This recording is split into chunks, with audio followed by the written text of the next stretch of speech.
Big bang के बाद से ब्रह्मांड का विस्तार हो रहा है, लेकिन कितनी तेजी से? उत्तर से पता चल सकता है कि क्या हमने भौतिकी के बारे में जो कुछ भी सोचा था वह गलत है। आइए यह कहकर शुरुआत करें कि ब्रह्मांड बड़ा है। जब हम किसी भी दिशा में देखते हैं तो ब्रह्मांड का सबसे दूर दिखाई देने वाला क्षेत्र लगभग 46 अरब प्रकाश वर्ष दूर होने का अनुमान है।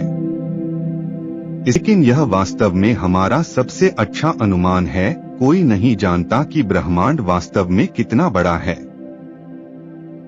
ऐसा इसलिए है क्योंकि हम केवल उतनी ही दूर तक देख सकते हैं जितनी दूर तक प्रकाश या अधिक सटीक रूप से बिग बैंग से निकला माइक्रोवेव विकिरण ब्रह्मांड के आरंभ होने के बाद से यात्रा कर चुका है। अनुमानतः 13.8 अरब वर्ष पहले ब्रह्मांड के अस्तित्व में आने के बाद से इसका बाहर की ओर विस्तार हो रहा है। लेकिन चूंकि हम ब्रह्मांड की कोई सटीक उम्र नहीं जानते हैं, इसलिए यह पता लगाना मुश्किल हो जाता है कि हम जो देख सकते हैं उसकी सीमा से परे यह कितनी दूर तक फैला हुआ है। यह ब्रह्मांड के बारे में एक गुब्बारे की तरह सोचने में मदद करता है जिसे फुलाया जाता है। चूंकि तारे और आकाशगंगाएं गुब्बारे की सतह पर बिंदुओं की तरह एक दूसरे से जितनी तेजी से दूर होते हैं, उनके बीच की दूरी उतनी ही अधिक होती है। हमारे दृष्टिकोण से इसका मतलब यह है कि आकाशगंगा हमसे जितनी दूर है वह उतनी ही तेजी से पीछे हट रही है।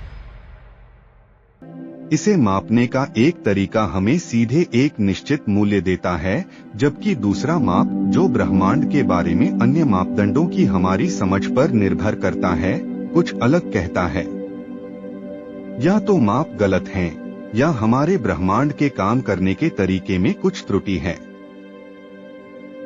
ब्रह्मांड विज्ञानी के रूप में हमारे सामने एक इंजीनियरिंग चुनौती है। हम इस मात्रा को यथासंभव सटीक और सटीकता से कैसे मापें? प्रिंसटन यूनिवर्सिटी में कार्यरत खगोलशास्त्री रशेल बीटन कहते हैं। वह कहती हैं, इस चुनौती से निपटने के लिए न केवल इसे मापने के लिए डेटा प्राप्त करना आवश्यक है, बल्कि यथासंभव कई तरीकों से मापों को क्रॉस चेक करना भी आवश्यक है। एक वैज्ञानिक के रूप में मेरे दृष्टिकोण से यह अगाथा क्रिस्टी शैली के रहस्य के अंदर होने की तुलना में एक पहेली को एक साथ रखने जैसा अधिक लगता है। इस मान का मतलब है कि पृथ्वी से प्रत्येक मेगापार्सेक 3.26 मिलियन प्रकाश वर्ष के बराबर दूरी की एक इकाई के लिए आप जो आकाशगंगाएं देखते हैं, वे मेगापार्सेक के करीब आने वाली आकाशगंगाओं की तुलना में 500 किमी सेकेंड 310 मील सेकेंड तेजी से हमसे दूर जा रही हैं। दो प्रतिस्पर्धी ताकतों, गुरुत्वाकर्षण का खिंचाव और विकिरण का बाहरी दबाव ने अपनी प्रारंभिक अवस्था में ब्रह्मांड के साथ एक लौकिक रस्साकशी खेली। ब्रह्मांडीय विस्तार की दर के लिए हबल के पहले अनुमान के बाद से एक शताब्दी से अधिक समय से उस संख्या को बार बार नीचे की ओर संशोधित किया गया है। आज का अनुमान इसे 67 और 74 किमी सेकेंड MPC 42 से 46 मील सेकंड MPC के बीच रखता है। समस्या का एक हिस्सा यह है कि हबल स्थिरांक आपके मापने के तरीके के आधार पर भिन्न हो सकता है। हबल कांस्टेंट विसंगति के अधिकांश विवरणों में कहा गया है कि इसके मूल्य को मापने के दो तरीके हैं। एक यह देखता है कि पास की आकाशगंगाएं कितनी तेजी से हमसे दूर जा रही हैं, जबकि दूसरा कॉस्मिक माइक्रोवेव बैकग्राउंड CMB का उपयोग करता है, पहला प्रकाश जो बिग बैंग के बाद बच गया था। हम आज भी इस प्रकाश को देख सकते हैं, लेकिन ब्रह्मांड के सुदूर हिस्सों के हमसे दूर जूम करने के कारण प्रकाश रेडियो तरंगों में फैल गया है।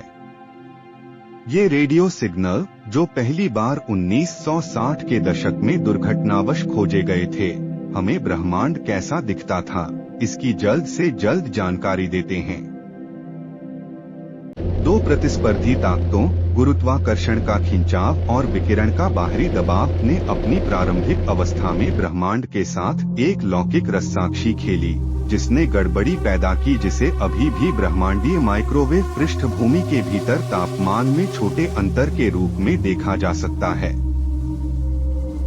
इन विक्षोभों का उपयोग करके यह मापना संभव है कि बिग बैंग के तुरंत बाद ब्रह्मांड कितनी तेजी से विस्तार कर रहा था, और इसे आज की विस्तार दर का अनुमान लगाने के लिए ब्रह्मांड विज्ञान के मानक मॉडल पर लागू किया जा सकता है।